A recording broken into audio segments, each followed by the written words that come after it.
בסייעתא דשמיא אנחנו רוצים לדבר היום על ידיעה, אמונה וביטחון. איך באמת אנחנו עוברים את הזמנים האלה ברוגע, בשלווה, בניחותא, בריאות הנפש. אז יש דבר מאוד מעניין, הבאג וגם הרמב"ם אומרים, אין ציווי בתורה, אין מצווה כזאת של אמונה. אין, בעל הלכות גדולות. אחד מהראשונים, הגדולים. אין כזאת מצווה של אמונה. אלא מה? יש ציווי לידיעה. התורה מצווה אותנו לדעת שיש בורא לעולם, ולא להאמין שיש בורא עולם. עוד שנייה אנחנו נפרט. אבל, אז מה זה האמונה? האמונה זה כולל את הכל. אומר הבא, זאת אומרת, בלי זה שום דבר לא עומד. זה השורש של הכל. זאת אומרת, זה אלף, זה לא צריך לצוות על זה, זה מחזיק. אבל בואו נדבר קודם כל פסוקים. איפה כתוב? יש פסוקים, וידעת היום בשבועות אלוהיך, כי השם הוא האלוקים, ממעל ועל הארץ מתחת אין עוד. ידיעה, וידעת, צריך לדעת. למען דעת כל עמי הארץ, כי השם הוא אלוקים אין עוד. זה עוד פסוקים. זה היה בדברים, זה במלכים. אתה הורית לדעת, כי השם הוא אלוקים אין עוד מלבדו. למען תספר באוזני בנך ובן בנך את אשר התעללתי במצרים ואת אותו אשר שמתי בם, וידעתם כי אני השם. עוד פסוק. כי מלאה הארץ דעה את השם כמים, לדעת, לדעת, לדעת. זאת אומרת, אנחנו צריכים להגיע לידיעה שיש בורא לעולם. היה פעם אחת חבר'ה שבאים להתקבל למשטרה, חבר'ה מאוד ברמה, אז שאלו אותם תרגיל. שאלו את הראשון שנכנס, כמה זה 3 כפול 4? אז הוא אמר 7. אמרו לו, לא, תנסה עוד הפעם. אמר 34. לא, עוד הפעם, 43. אמרו לו, לא התקבלת, אבל רשמו בדוח שהוא לא מוותר. הוא אדם שמנסה. נכנס הבא בתור, כמה זה 7 כפול 4? 3 כפול 4? אומר 10. לא, בוא תנסה פעם שנייה. 3 כפול 4. 10. לא. 3 כפול 4, כמה זה? 10. אומרים, תשמע, הבן אדם הוא לא יודע, אבל הבן אדם עקבי. נכנס הבא בתור. אומרים לו, תגיד, כמה זה 3 כפול 4? על המקום 12, מה? טוב. אמרו, הבן אדם כאילו ידע מיד את התרגיל, וכתבו בהערה, לא יודעים מה הוא מחפש פה בכלל. והמשטרה פעם אחת חיפשה, חבר'ה, אתה יודע, כאילו שיזהו, בשביל מחלקת חקירות. אז שאלו אותם, תגידו, מי יודע, מי הרג את הבל? טוב, הגיע הביתה, אשתו שואלת אותנו איך היה הבחינה. הבל. כן, מי הרג את הבל? אז אשתו שואלת אותנו, מה? אמרו, תשמע, על היום הראשון נתנו לי מקרה רצח. אנחנו צריכים להבין שאנחנו צריכים להגיע לידיעה ברורה אצל בורא עולם. איך מגיעים לידיעה? אומר הרמב"ם, בהלכות יסודי התורה, פרק ב' הלכה ב', האיך ידך לאהבתו ויראתו, וכמובן זה גם ידיעתו, בשעה שהתבונן האדם במעשיו וברואיו הנפלאים הגדולים. מדבר על דברים גדולים, כוכבים, ירח, זה היה אז. היום גם בדברים הקטנים אתה יכול לראות את הבורא עולם. ויראה מהם חוכמתו שאין לה ערך ולא קץ. אין סוף חוכמה. מיד הוא אוהב ומשבח ומפאר ומתאווה תאווה גדולה לידע השם הגדול. כמו שאמר דוד, צמא נפשי לאלוקים לקהל חי. אומר הרמב"ם, איך מגיעים לידיעת בורא עולם? זה דבר פשוט. כל ילד בר מצווה, אם ציוו אותו שהוא חייב לדעת, יש ציווי בתורה, מתרי"ג מצוות. זאת אומרת, זה דבר פשוט. לא יכולים לצוות משהו אם זה מורכב, אתה צריך ללכת לסמינרים ודברים.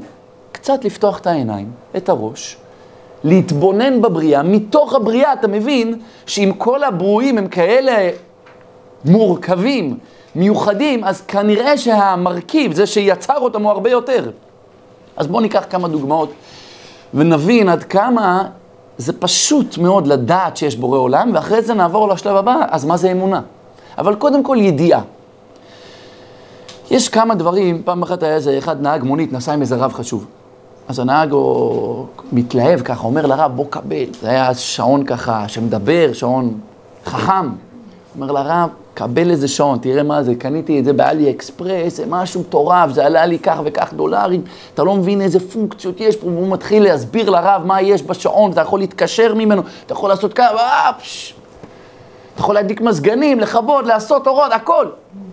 אומר לו, הנהג מונית, הרב מקשיב, יפה, באמת. אומר, תגיד לי, אתם יושבים כל היום, לומדים תורה, מה זה? בוא תראה, זה בן אדם גאון שיצר את השעון הזה, זה בן אדם גאון. לחשוב איך עושים כאלה פונקציות ודברים, בהכל בכזה קטן. אומר לו, הרב, צודק, אין ספק, הבן אדם שיצר את השעון הזה הוא גאון. כמה אנשים? אז שאל אותו הרב, תגיד לי, ומה עם הגאון שיצר את הגאון? מה איתו? הוא גם גאון? הרי זה שיצר את הגאון, הוא הרבה יותר גאון ממנו. הרי הוא יצר אותו, הוא נתן לו גם את השכל.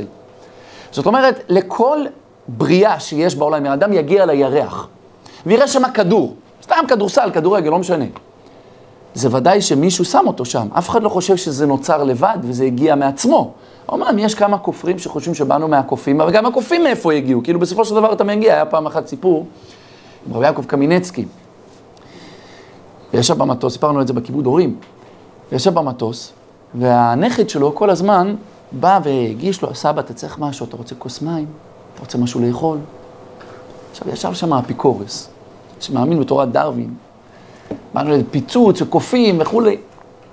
אומר לו, תגיד לי, איך אתה הצלחת לחנך את הילדים שלך, את הנכדים שלך, כיבוד, אתה יודע, אני גם בטיסה. הנכדים שלי הביא לי רשימת מכולת. סבא, תקנה לי את זה, תביא לי את זה, אתה פה, פאפה. כאילו אני איזה כספומט. איזה כבוד. שאני מבקש מהם משהו, איפה? הם רק יודעים לבקש ולסחוט ולקחת. אומר, מה אתה רוצה? פשוט. הרי אתה מאמין בתורת האבולוציה. ויוצא לפי מה שאתה אומר, שבעצם באנו מהקוף. וככל שהדורות הולכים, אז יש בעצם התקדמות. אז יוצא שהדור החדש הוא יותר מתקדם ממך, אז מה פתאום שהבן שלך וכל שכן הנכד שלך יכבד קוף כמוך?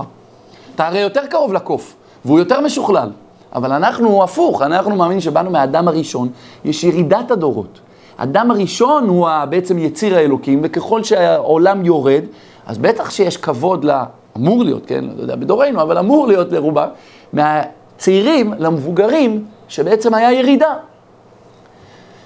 צריכים לדעת בכל דבר, פרח קטן, אתה מסתכל עליו, אתה אומר, תשמע, הוא גודל בתוך בוץ, גרעין, שהוא בתחיל ככה להרכיב, פתאום יוצא פרחים בשלל צבעים.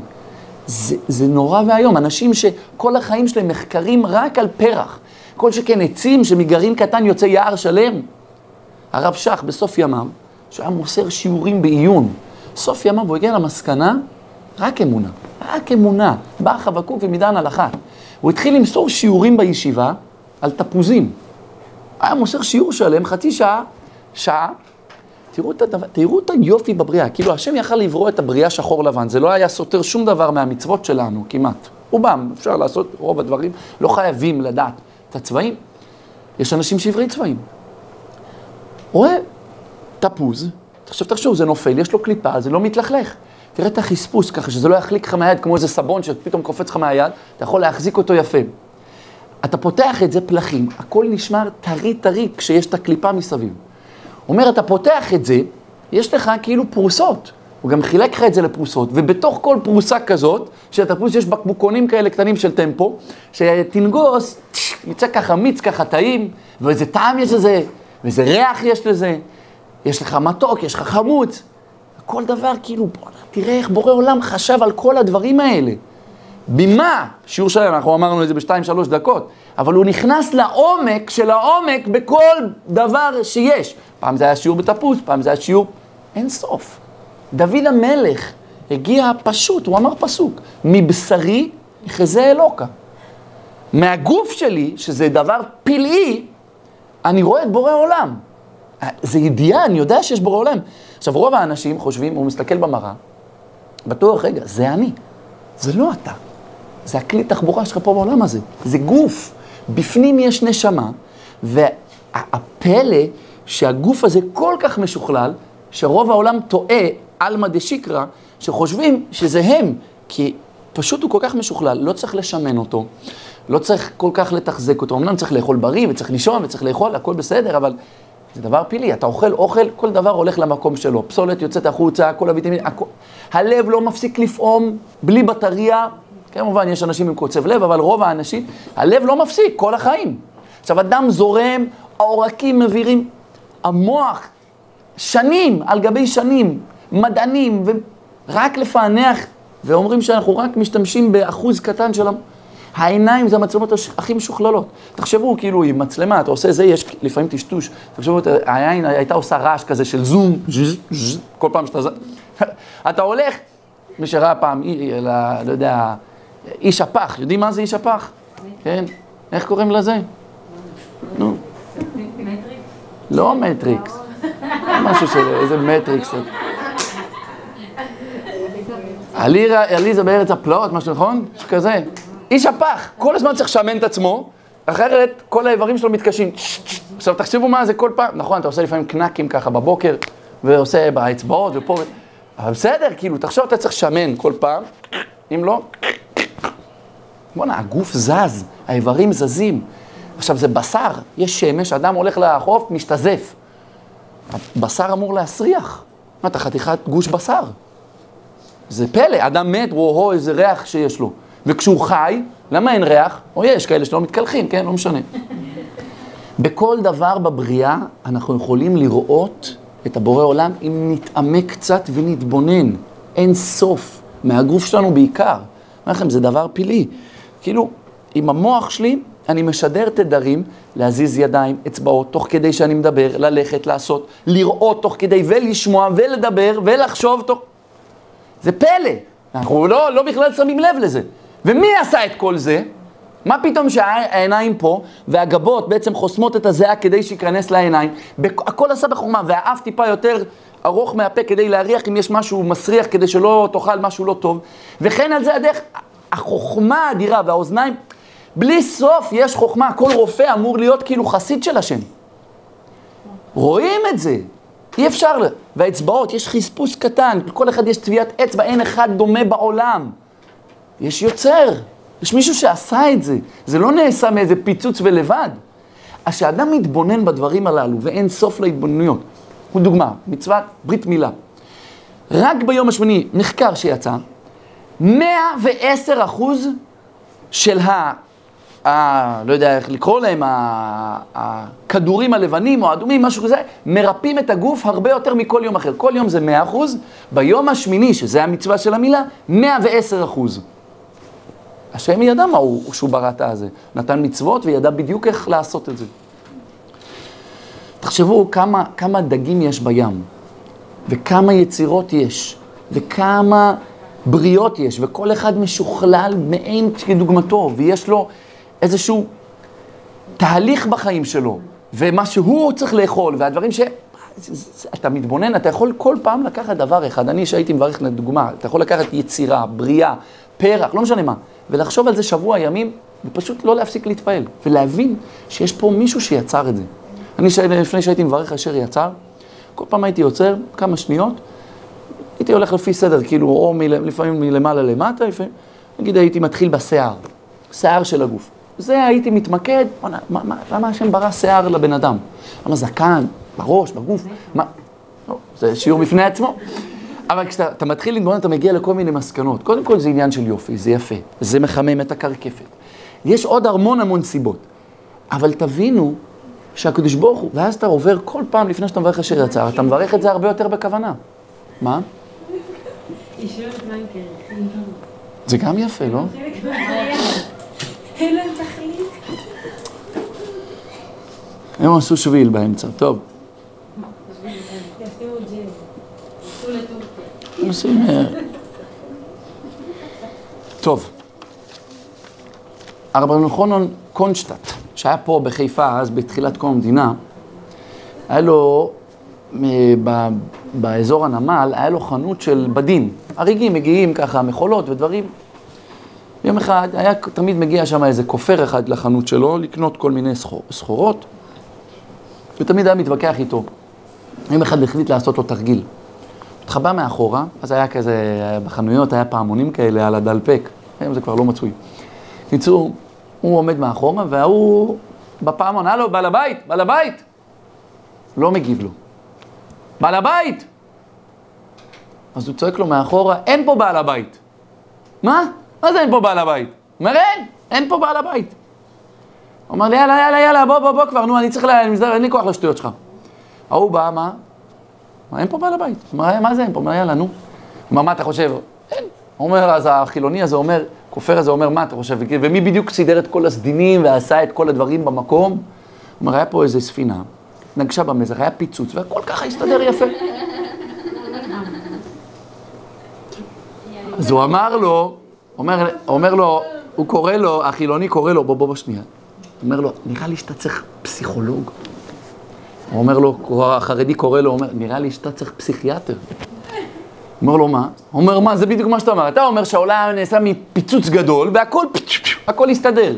זה נראה לך הגיוני? כאילו, אני אקח דיו, אני אשפוך את זה, מה הסיכוי שיצא להיות א'? נגיד, אחרי 1,000 ניסיונות, 1,000,000, ואם אחרי זה אני אשפוך שוב, שיצא לי א', ב', מיד אחרי, בצורה סימטרית, אחרי זה א', ב', א', שיצא אבא, סיכוי אפסי, ושיצא תורה שלמה וחוכמה אדירה שמכל זה הבריאה שזה מלמד. זה פשוט להגיע לידיעה. מה השלב הבא? אחרי שאנחנו מגיעים לידיעה שיש בורא לעולם על ידי התבוננות בבריאה, בברואים ובכל המסביב, שזה דברים פשוטים. אחרי זה מגיעה האמונה. מה זה אמונה? ופה הרבה אנשים טועים ומבלבלים בין המושגים. אמונה זה אומר, אני יודע בשכל, מצווה, לדעת, יש בורא לעולם. אמונה זה אני נותן בו אמון. בלשון המילה, אמונה. אני סומך עליו. נותן בו אמון שמה שהוא עושה זה הכי טוב. הוא יודע מה שהוא עושה. הוא לא סתם ברא את הבריאה כדי לתת לנו מכות ולייסר אותנו. פשוט אנחנו לא מבינים. אדם לפעמים מסתכל דרך הקוקר, פתאום הוא רואה בן אדם עם סכין, חותך מישהו, טבח, מה זה? מה הולך שם? פותח את הדלת, הוא רואה שסך הכל זה שולחן ניתוחים, רופא שחותך, פותח מישהו. אנחנו כאילו בציר הזמן רואים נקודה קטנה, אנחנו לא מבינים את כל ההשתלשלות, וצריך לדעת שאנחנו נשמות שמתגלגלים שוב ושוב, ואנחנו לא יודעים איך הקדוש ברוך הוא עושה לנו ניתוחים כדי להשלים אותנו לעולם האמת, בעולם הנצחי, ופה בעולם הזה זה העולם הזמני, העולם המעשי, וקשה לנו, ואנחנו באמת לא יכולים להבין, ולא צריכים תמיד להבין, צריכים להאמין שאנחנו יודעים שהוא עושה את הכי טוב שיכול להיות. אנחנו סומכים עליו, מאמינים בו. זה מה שהיה בפרשת שבוע. אברהם אבינו, גיל 99. אומר לו הקדוש ברוך הוא, תשמע, הולך להיות לך ילד. אברהם ושרה צחקו. כאילו מה, בדיחה... קצת כאילו, לא, זה אפילו לא, הם לא צחקו, מה הולך פה? אמנם אברהם כתוב שהוא צחק כי הוא האמין, כמו שכתוב, והאמין בה והחשביה לו צדקה, ושרה צחקה כאילו, כי היא לא כל כך האמין, היה לה תביעה. אבל, תשמע, זה לא הגיוני. באדם בגיל 99, בדורו, זה לא היה מקובל כזה דבר, זה היה מוזר. אבל אני סומך על הבורא. אם הבורא אמר שזה יהיה, אז זה יהיה. והאמין בה, הוא האמין בה השם, האמין במה שהוא אמר, למרות שזה נוגד את השכל. השכל לדעת שיש בורא עולם, להאמין, האמונה מתחילה איפה שהשכל נגמר. לא חייב תמיד להבין, אנחנו ברואים, קטנים, מה אנחנו חייבים להבין את השיקולים של השם? גם אם הוא ירצה להסביר לנו, אנחנו לא יכולים להכיל את זה, כי אם היינו מבינים את זה, היינו הוא. אנחנו לא יכולים להבין אותו, כי אם היינו מבינים אותו, היינו בעצמו, הבורא. אז צריך להבין שאנחנו לא יכולים להבין את הכל. זה א' כל, אבל להאמין ולסמוך עליו שהוא עושה הכי טוב שיכול להיות. היה פעם האדמו"ר, בשואה הרבה אנשים איבדו את המשפחה. האדמו"ר הזה איבד הכל. אדמו"ר מסוים איבד את המשפחה, את הרכוש, אפילו את הבגדים שלו נשאר ערום. כלום. והוא אמר דבר מאוד גדול. הוא אמר לבורא עולם, אתה יכול לקחת הכל ממני, כולל הכל. את האמונה בחיים לא תיקח ממני. האמונה נשארת. האדמו"ר מצאנז גם איבד את כל המשפחה שלו. ומה הוא אמר? ששאלו אותו, איך אתה התמודדת את זה? תבינו, היה לו משפחה גדולה. האדמו"ר מצאנז איבד את הכל והקים אימפריה פה בארץ. הוא אמר משפט, 3 מילים. הכל לפי התוכנית. יש תוכנית לבורא עולם. וזה חלק מהתוכנית. אנחנו חלק מהתסריט. לא תמיד אנחנו צריכים להבין, אבל הכל לפי התוכנית. זה תוכנית של הבורא. אנחנו חלק מזה, והנקודה הבחירה שלנו זה להאמין בו. לדעת שהוא קיים זה פשוט, אני יודע. אבל עכשיו הקשיים ודברים לא פשוטים, זה בדיקות, זה בית ספר לאמונה. העולם הזה זה בית ספר לאמונה. אנחנו צריכים כל הזמן תרגילים באמונה. יש גמרא מדהימה. הגמרא בבבא בתרא, בדף ט"ז, מספרת על דו שיח מאוד מעניין שהיה בין הבורא למלאך המוות. מספרת הגמרא השטן בא משוטטות בארץ, ואז הקדוש ברוך הוא מתקיל אותו בשאלה. אומר לו הקדוש ברוך הוא, תגיד לי, מי הכי צדיק בארץ? מי הכי צדיק שיש בארץ? אתה יודע, מי הכי צדיק? כולם רוצים לדעת, מי גדול הדור. אומר לו השטן, שזה היה מלאך המוות, אומר אברהם אבינו, אין יותר טוב מאברהם אבינו. אומר לו, לא, יש יותר צדיק מאברהם אבינו. אומר לו, מי? אומר לו, איוב יותר גדול מאברהם אבינו. הגמרא מביאה פסוקים על זה. ויאמר השם אל השטן, מי זה תבוא ויען השטן את השם ויאמר משוט בארץ, אני שוטטתי בארץ. אמר לפניו ריבונו של עולם, שטתי בכל הארץ ולא מצאתי כעבדך אברהם, שאמרת לו, קום התהלך בארץ לאורכה ולרוחבה, כי לך אתננה. צדיק. בשעה שביקש לקבור את שרה, לא מצא מקום לקוברה, ולא ערער אחר, הוא לא מצא, אתה אמרת לו לקבור באמרת, לא מצא. ויאמר השם לשטן, שמת לבך על עבדי איוב, כי אין כמוהו בכל הארץ. ועודנו מחזיק בטומאתו, הכוונה בצדקותו, ותסיתני בו לבולעו, חינם. אמר רבי יוחנן, אלמלא מקרא כתוב, אי אפשר לאומרו. כאילו, אתה מנסה כאילו להסית אותו, לכפור בהשם. ויען השטן, תן לי רשות, אומר לו השטן, תן לי רשות, מה אתה מדבר? אתה אומר שאיוב יותר גדול מאברהם, תן לי רשות, אתה תראה שהוא יקלל אותך, תן לי רק את מה אתה רוצה, יש לו בריאות, יש לו בנים, יש לו כסף, תן לי. אומר לו, תשמע, יש לך רשות לטפל באיוב, מה שאתה רוצה, מה שנקרא איסורי איוב, בתנאי שאתה לא מוציא לו את הנשמה. אומרת הגמרא, זה היה קשה לשטן, כמו, המשל למה הדבר דומה, הגמרא אומרת, כמו חבית שאתה מחורר אותה מכל הכיוונים ואתה צריך להשאיר את הנוזלים בפנים. ככה הוא ייסר את איוב ברמה כזאת, שכביכול הנשמה בדרך כלל יוצאת החוצה, לא יכול להישאר, אבל השטן יתחייב שהוא לא מוציא לו את הנשמה. זה כאילו בסלנג, הוא הוציא לו את הנשמה בלי להוציא. מה קרה? קודם כל התחיל לפגוע לו בממון. מה איוב אמר? השם נתן, השם לקח, יהי שם השם בורך. נו, אומר השם, אתה רואה שאני צודק? אומר לו, מה, יש לו ילדים? תן בילדים שלו. הפיל להם בניין, כל 10 ילדים, בנים שלו מתו. בבת אחת. השם נתן, השם לקח, יהי שם... לא, לא. ואז אומר לו השטן, עזוב, תשמע, אדם דואג לעצמו, תן לי לייסר את הגוף שלו. ואז השטן ייסר את הגוף שלו, צרעת, כל המכות הכי חזקות שיש. ואז איוב, שהוא היה צדיק, הוא היה גוי אבל היה צדיק, פונה להשם, ויען השם את איוב, הוא אומר לו ככה, איוב בשערה חרף ובשערה ישיבו, שערה בסמך. בשערה חרף דכתיב, אשר בשערה, זה כתוב בסין, ישופני. ומה הוא אמר? מסבירה הגמרא, אמר לפניו ריבונו של עולם, שם הרוח שערה, בסמך. עברה איזה טורנדו, ועברה לפניך, ונתחלף בין איוב לאוהב. נראה לי שהתבלבלת בכתובת, בורא עולם. פשוט נראה לי שהתבלבלת. אני איוב הצדיק, אני עשיתי כל מה שצריך טוב בעולם הזה. למה אני חוטף ייסורי איוב? למה? הילדים שלי, הפרנסה שלי, הגוף שלי. למה? מה עשיתי? נראה לי שהתבלבלת בין איוב לאויב, זה קצת דומה. זה לא, זה טעות. טעות בכתובת. והקדוש ברוך הוא החזיר לו בשערה. אמר לו, ויען השם את איוב מן השערה. ויאמר, עזור נא כגבר חלציך ושלך ודייני. אמר לו, הרבה נימים בראתי באדם. נימים זה שערות. וכל נימה ונימה בראתי לה גומה בפני עצמה. לכל שערה יש חור שממנו הוא יונק מהגוף. אומר לו, שלא יהיו 2 יונקות מגומה אחת. למה? אין 2 שערות מאותה גומה. שאלמלא 2 יונקות מגומה אחת מחשיכות מאור עיניו של האדם. אם יש 2, יכול להיות אדם עיוור או המדע עוד לא הגיע לזה, שאם יש שערות שיונקות מאותו מקום, אדם לא רואה טוב. אומר לו הקדוש ברוך הוא, בין גומה לגומה לא נתחלף לי. בין איוב לאויב נתחלף לי. אני יודע השגחה פרטית על כל שערה שלך. איפה היא נמצאת? אתה חושב שיש טעויות? שהתבלבלתי בכתובת? אני יודע בדיוק מי אתה ומה הסיבה ומה השיקולים שלי, לא תמיד אתה יכול להבין. אפילו שאתה צדיק, ובאמת הוא צדיק, השם העיד עליו שהוא צדיק יותר מאברהם אבינו. הוא עשה שהוא יותר צדיק מאברהם. עשה את הכל, ירא השם מאוד.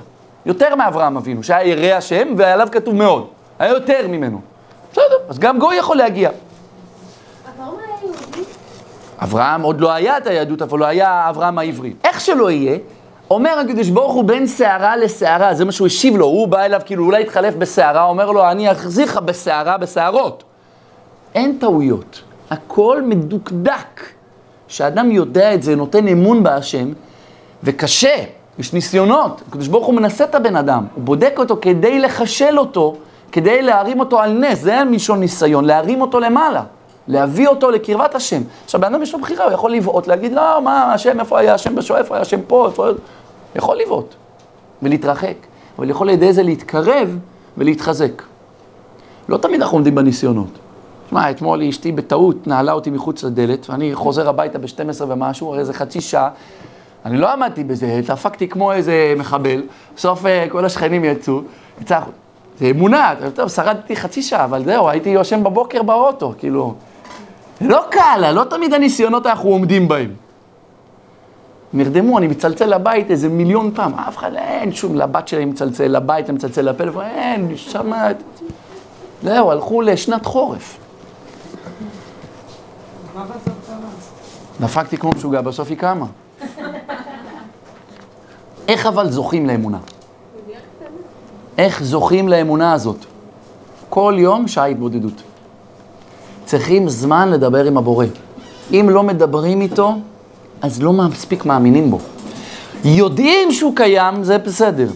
אבל לא מרגישים כשמגיע הניסיון, מיד נופלים. עכשיו כל אחד, הקדוש ברוך הוא מנסה אותו לפי רמתו. אם לא מדברים איתו, אז בעצם לאט לאט שוכחים להאמין בו. ושוכחים אותו. צריכים להתרגל לדבר עם השם במילים שלנו, כל היום, כל הזמן, כמו אמהות של פעם. מספרים לי אנשים, שמע, אמא שלי, סבתא שלי וזה, כל היום מדבר איתי עם השם. זה אנשים שחיים באמונה, ככה השם רצה. הסברתי לכם שהייתי בכלא הצבאי, מי שרצה ישמע את זה בזה, כלא, ראשי תיבות, כאן לומדים אמונה. והיה שם את האחד ההוא, אני הלכתי שם וחיזקתי, אמנם הייתי אסיר אבל גם חיזקתי, אבל היה אחד שם ברסלבר שחיזק אותי, כל משפט שני. ככה השם רצה, הוא שאל אותי, תגיד לי, למה אתה פה? אמרתי לו, כי הייתי משתמט, כך וכך זמן. הוא אומר לו, לא, כי ככה השם רצה. אמרתי לו, יפה, 1-0. אומר לי, אתה רוצה לצאת מפה? אמרתי לו, בוודאי, מי לא? הוא אומר, תתפלל על זה. ככה השם רצה, תבקש לי. זה השני משפטים שהוא חזר עליהם כל הזמן, כל דבר. המפקד היה אומר לו, בוא תעמוד פה. הוא אומר לו, תפלל על זה. הוא אומר למפקד, כן, בלי זה. הוא אומר, אתה רוצה להסתבך? אם השם ירצה, אני אסתבך, אם לא, לא. קיצור, היה עושה את זה, אני אומר לו, תעביר לי בבקשה, בחדר אוכל, תעביר לי את השתייה. הוא אומר, תפלל על זה. הוא אומר, מה תפלל על זה? תעביר. סתם, כך. אתה מבין? כל דבר הוא היה אומר ככה עכשיו, פעם אחת, הוא היה צריך משהו מפקד, אני יכול לעשות טלפון לאמא שלי וזה? אז המפקד אומר לו, לא. הוא אומר לו, לא. הוא אומר לו, למה אתה כזה? נו, אל תהיה כזה. הוא אומר, ככה השם רצה. אז הוא אומר לו, נו, בבקשה, וזה, הוא אומר, תפלל על זה. אז הוא בא אליי, הוא אומר לי, אתה רואה, החדרתי למפקדים החילונים האלה אמונה, הוא מדבר אמונה. זה שני, אני לא יודע אפילו מי זה, איך קוראים לו. אבל תשמעו, זה באמת, זה השני משפטים. ככה השם רצה, ואם אתה רוצה משהו, תפלל על זה. אם אדם חי ככה באמת כל הזמן, הוא חי באמונה. קל לו להתמודד עם כל דבר. זה אנחנו צריכים להתרגל, לדבר, האמנתי כי אדבר. ככל שנדבר יותר, אנחנו יותר נאמין. ונשתמש בכוח הזה של הפה, באמת לדברים כאלה שבונה. אני אספר לכם סיפור מדהים, כמה אנחנו יכולים להשתמש בפה, אחרי זה, בסדר? כמה אנחנו יכולים להשתמש בפה, באמונה ולבקש מהשם, שאנחנו מאמינים שהבורא, אז הכוח שלנו, של העם היהודי, וזה הרוב, הרבה מהשיחות שלי, זה על תפילה, והסרטונים על תפילה. למה? כי זה באמת הכוח שלנו, אין אומנותנו אלא בפה, זה הכוח של העם היהודי. סיפור ששמעתי לאחרונה, הראש ישיבה של הרב גרנמן, סבתא שלו, הרבנית ברוורמן, היא הייתה בת בית אצל המהרי"ל דיסקין, גדול הדור. והיה שמה תלמיד חכם מופלג, בוגר ישיבת סלובודקה, של פעם, שהיה מדבר איתו בלימוד והיה נמצא, ואשתו וגם הילדים היו כאילו בני בית שמה. הרבנית ברוורמן היא הייתה מולכת את הבשרים ואת כל הדברים, היא הייתה שמה, הוא היה סומך עליה. והיא ראתה כותביות מאוד גדולה בין התלמיד חכם לבין אשתו. הילדים כולם יצאו ככה בני תורה, אבל אשתו הייתה אישה מאוד מאוד מאוד פשוטה, לעומת בעלה שהיה אדם מאוד מאוד מכובד ומאוד רציני ומאוד תלמיד חכם, והיא לא הבינה כאילו מי זיווג ביניהם. איך הגיע שידוך כזה? לפעמים יש הפתעות בחיים. אי אפשר להאמין. יום חמישי הייתי בשתי חתונות, קרובי משפחה דרך אשתי, אבל קצת יותר חוזרים, בן דוד ועוד איזשהו אח של גיס. אז חתונה ראשונה, זה היה אחד שחמותי, יש לה אחות, כי היא חזרה בתשובה חמותי, מדברים איתכם לפני הרבה שנים.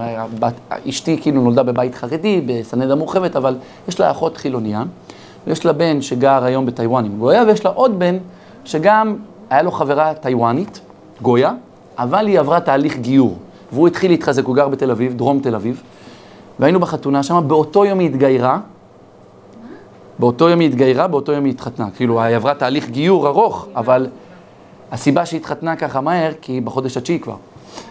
קיצור, חתונה מעניינת, היה מאוד מעניין שם, לא חתונה שגרתית. אמרתי, בנה, יכול להיות כאילו שיהיה תאריך לידה באותו יום, יכול להיות מעניין. זה היה חתונה אחת. אחרי זה הלכנו לחתונה אחרת, בחורה,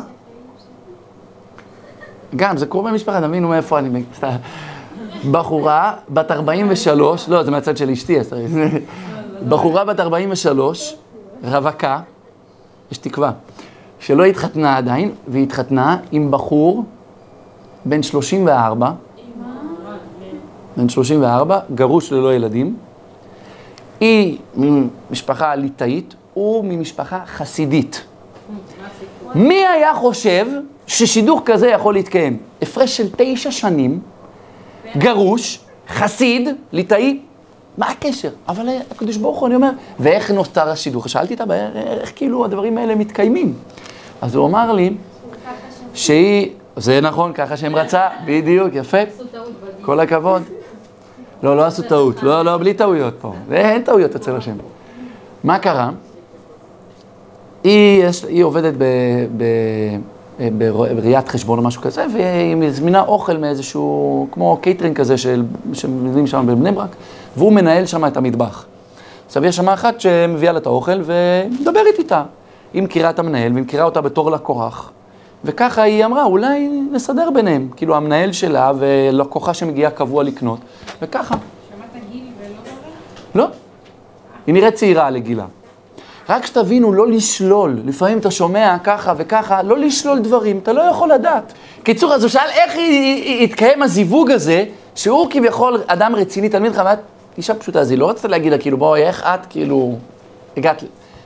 מה, איזה יופי, בעלך, ואני רואה כל הילדים מחונכים, איך השידוך הזה עלה וזה. מספרת לה סיפור מדהים.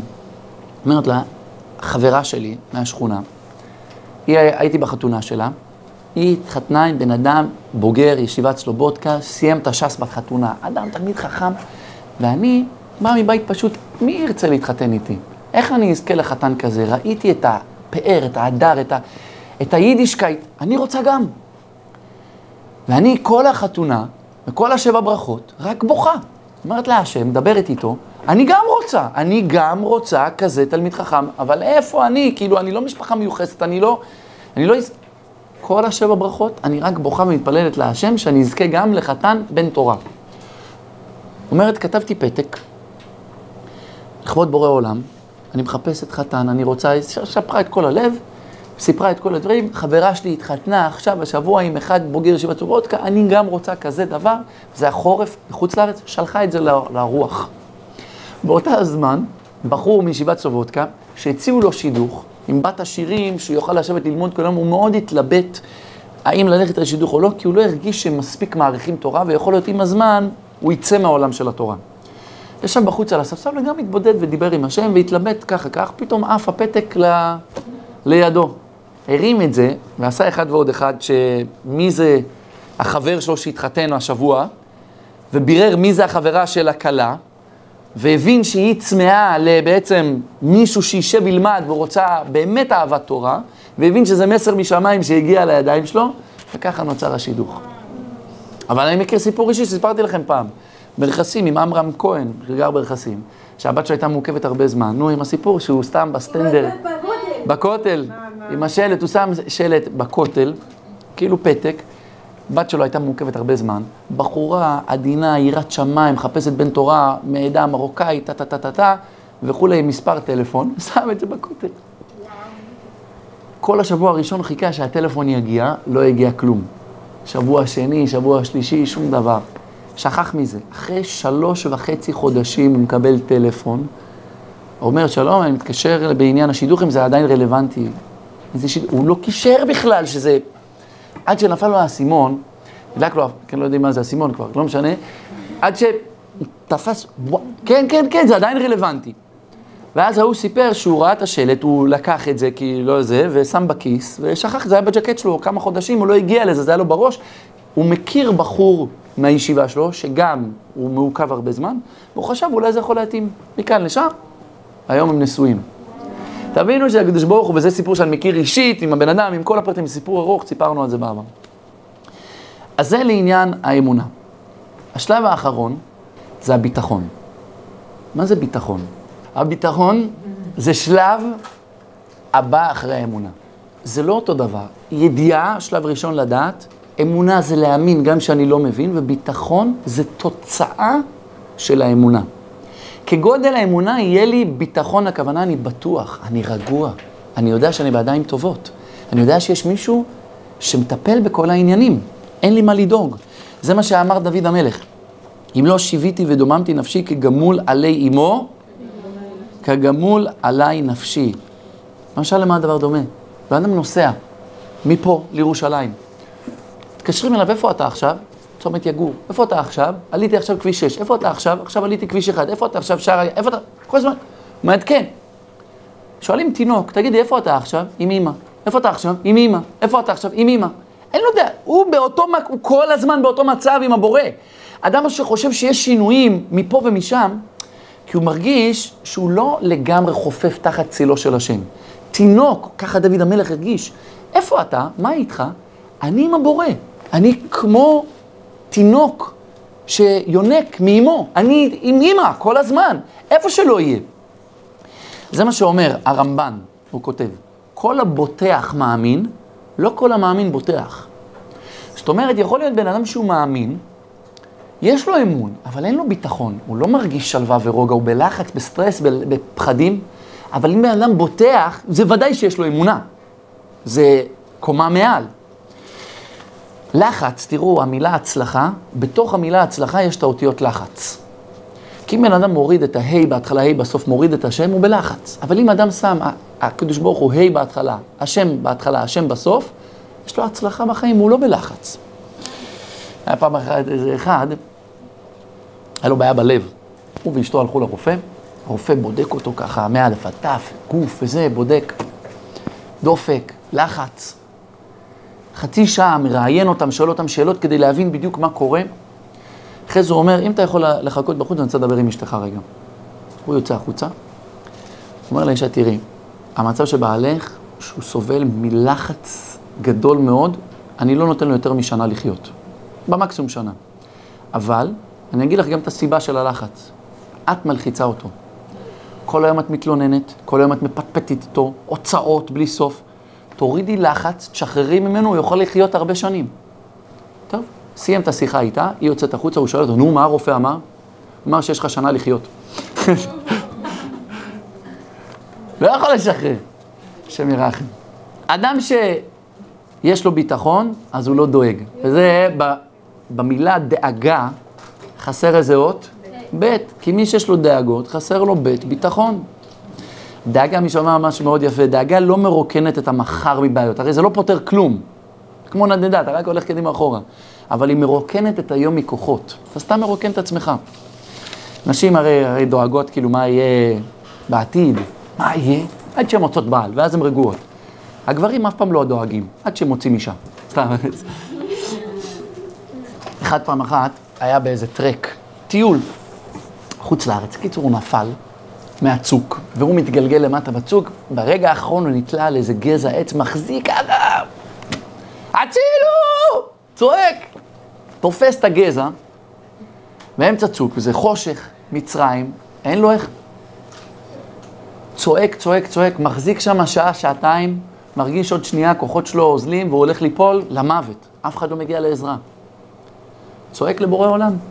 השם תעזור לי, בבקשה. כשאדם לפעמים במצוקה, הוא בסוף נזכר, יש כתובת, כאילו הוא בורא. אז הבורא העולם פונה אליו ואומר לו, אברהם, אברהם, אברהם, אברהם, אברהם. אומר לו, כן. הוא אומר, סמוך עליי, אתה סומך עליי, אתה מאמין? והוא אומר, בטח, תעזוב את הגזע. תעזוב. עוזבים או לא עוזבים? לא אברהם אבינו. קיצור, ההוא לא מצליח לעזוב. הוא אומר לו, סמוך עליי. אני אבא שלך, אני דואג לך, אני יודע, תעזוב. לא מצליח לעזוב, עובר עוד שעה, נגמר לו הכוחות, מחזיק בציפורניים, בסוף הוא נופל, 30 סנטימטר, פוגע ברצפה. החושך, הוא לא רע. לפעמים אנחנו באיזושהי אשליה וטעות, אבל צריכים לפתוח, אני לא אומר, זה דרגה מאוד גבוהה, כאילו לעזוב. אבל יש כאלה. פעם אחת, סבא נוברדוק מביא משל, כשאנחנו צריכים באמת להגיע למצב של ביטחון, ויהיה לנו באמת רוגע בחיים ושלווה. אפס פחדים, אפס זה, כי כאילו אנחנו יודעים שהבורא עולם, הכל, הוא פה מנווט את הכל. אחד למד שחייה. למד שחייה. אחרי שהוא סיים את הלימודים, אז הוא הגיע למצב שהוא צריכים בחינה. אז המדריך אומר לו, תשמע, עכשיו אתה בלי מצופים, בלי עזרה, תשחה 100 רדודים עד העמוקים. הוא מתחיל לשחות, מגיע לאמצע הדרך, וסוטה ימינה ומחזיק במעקה, ועם היד השנייה הוא ממשיך לשחות. צועק לו המדריך, לא, לא, לא, בלי המעקה, תעזוב. אומר לו, אני יודע לשחות, אני רק מחזיק את זה ליתר ביטחון. זה בסדר, אין לך... זה לא ביטחון מלא. צריך לשחרר, השלך על השם יאהבך, והוא צריך להשליך כאילו ב100%. עכשיו, זה דרגה מאוד גבוהה, אבל זה ביטחון מלא. זה אברהם מגיע, ועוד הגיעו לזה. השליחו את הכל, אבל זה מגיע אחרי שאנחנו עושים אמונה מלשון אימונים, כל הזמן דבר עם השם. אז רק נסכם מה דיברנו, נסיים בסיפור ממש ממש חזק, שייתן לנו איזשהו משהו לחיים.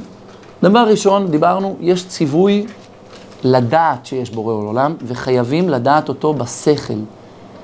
איך, כמה, איפה, מה הוא עושה, זה כבר שלב של האמונה, ואמרנו שלהגיע קודם כל לידיעה, זה על ידי התבוננות בשלל הדברים שיש בבריאה, אבל אחרי שיודעים צריכים באמת להאמין ולסמוך עליו. אחרי שסומכים עליו ומתרגלים את הדבר הזה, מגיעים לביטחון ולשלווה ולרוגע הפנימי, וזה פותר את כל הפסיכולוגים ופסיכיאטרים שיש. אני רוצה לסיים בסיפור שאנחנו צריכים לדעת כמה אנחנו צריכים להתקדם בחיים. סיפור אמיתי, אני גם ניחמתי, היה חייל שנפל בעזה, מרחסים, משפחת משה, אז אורל משה, שיהיה גם לנשמתו, אז הלכתי לכם את המשפחה, סיפרתי להם את זה. הגיעו כאלה, הוא היה בצבא, והגיעו גם כל מיני חיילים, חיילות, לנחם אותו, סיפרו סיפורים מדהימים. אמרתי להם שפעם אחת הגיע לרב גרוסמן סיפור, אברך מספר סיפור. יום אחד הוא מקבל טלפון בכולל, הפלאפון לא מפסיק צלצל, מצלצל. עכשיו בדרך כלל הוא לא עונה, אבל הוא הבין שזה משהו שלו דחוף. מי בקו? בחיידר. מתקשרים, תקשיב, הבן שלך, כיתה ז', נפל, פינו אותו לבית חולים, הוא פרפר, כדאי לך להגיע מהר. מגיע לבית חולים, נאבקו על החיים שלו, ולא עלינו ולא על אף אחד, הילד נפטר, בפתע פתאום. ישבו שבעה, הגיע שבת, לא יושבים שבעה. הגיעו כל המשפחה לשבת, משפחה גרעינית בשבת. והמשפחה הייתה אחורה, כאילו האווירה הייתה אחורה, סליחה. האווירה הייתה מאוד אחורה ועצובה. ודווקא האבא, כאילו ניסה לעודד, כאילו שבת לא, אנחנו אסור להיות עצוב בשבת. אז הוא סיפר להם, יום שישי אני מקבל טלפון מבחור, שהוא מוסר שיעורים בקירוב, בחורים חילונים שמתחזקים, באים לשיעורים. טלפון מבחור, הבחור הזה מספר ש12 חברים בקבוצה קיבלו עליהם קבלות לעילוי נשמת הבן שלו. עכשיו, זה חבר'ה שלא שומרים תורה ומצוות. הוא מספר לו, אחד קיבל לשמור שבת אחת, אחד קיבל לא להדליק את האור בשבת, אחד אמר לא לנסוע, אחד אמר לא לגעת בפלאפון בשבת, שני אמר שהוא לא יעשן בשבת, כל מיני דברים של שבת, אחד אמר כל מיני דברים. הוא סיפר את זה בכזה התלהבות, תראו מה זה, בחורים שרחוקים מתורה ומצוות, מה הם קיבלו על עצמם לעילוי נשמת הבן. אח שלו שישר מולו, זלזל בסיפורים האלה, הוא אמר, מה, כאילו, מה, יופי, הוא ישמור כאילו חצי שבת, שבת אחת, ואחרי זה הוא יחזור אחרי שבת, מה זה נותן? זה שום דבר. זה כלום. כאילו, מה אתה מתלהב כאילו מהדבר הזה? מה, הבחור הזה כאילו שמר חצי שבת, לא נגע בפלאפון והדליק אש בשבת, אז מה? אמר, מה אתה מדבר? תגיד לי. אם הבן שלי, אחיין שלך, היה חוזר עכשיו לשעה, היית שמח או לא? ודאי. שעה! יכול לחבק אותו, לנשק אותו, להיפרד ממנו, לדבר איתו. זה רק שעה. לא, אחרי זה הוא מת, הוא חוזר חזרה. אבל זה משמח, היית רוצה, ודאי. הוא אומר, מה אתה חושב, שבורא העולם לא שמח שבן שלו חוזר אליו לשעה אחת? חזר לשעה אחת לבורא עולם. קיים מצווה אחת. אתה יודע מה זה? אל תזלזל, כל צעד קטן פה בעולם הזה זה צעד עצום בעולם הבא. כל התקדמות שלנו זה דבר גדול. כל דיבור אמונה, כל תפילה, כל התבוננות בבריאה לדעת את השם, כל ביטחון שאנחנו עוזרים לאחרים לא להיות לחוצים ולא לפחד, זה דבר עצום. נסיים בסיפור ממש אתמול, בבארי, ששם היה אחד הכי גרוע, בן אדם, זה יישוב חילוני ממש חזק, יש שם כמה בודדים מסורתיים, והאדם הזה אומר, אני אדם חילוני. והוא מספר, הוא ואשתו, ושתי הילדים שלו ניצלו, סיפרו, הם היו בממד, והחזיק את הדלת בכל הכוח, וניסו לשבור את זה, ואחרי זה הדליקו לו את הבית, והעשן יצא מתחת, והם ברחו דרך החלון, והם התחבאו בגינה, מאחורי עץ דקל ננסי. והוא אומר, עוברים לידינו מחבלים, ולא רואים אותנו. 4-5 שעות. הוא אומר, זה לא הגיוני. איך זה יכול להיות? הרב פנגר ראיין אותו, אז הוא שואל אותו, מה אתה אומר? הוא אומר, זה השנה הראשונה שאני בניתי סוכה, ומהעץ הזה חתכתי ענפים. וזה עוד יותר עשה את העץ חשוף. היית חושב הפוך, מילא לא הייתי חותך, אז הייתי מתחבא מתחת לענפים האלה. הוא אומר, את זה סיככתי איתם, הרגשתי, הם לא רואים אותנו. ופשוט ניצלנו כולנו. לא קרה לנו כלום, חוץ מטראומות ודברים כאלה שהילדים שלו וזוועות שהם ראו. הוא, אשתו ושני אליהם, הסוכה אולי היחידה, בנו סוכה מהעץ דקל, והם התחבאו שם בגינה, והוא אומר, עוברים לידינו מטרים מאיתנו, ופשוט לא רואים אותנו. והילדים שיש לי בו, אומר, יש לי בת שצועקת. 3 שתקה, לא אמרה כלום. שתקה. זה ניסים. האדם עושה משהו קטן, הקדוש ברוך הוא, אנחנו לא מבינים. אבל אנחנו צריכים לדעת ולתת בו אמון שהוא יודע מה הוא עושה. שנזכה להתחזק בידיעה, באמונה ובביטחון.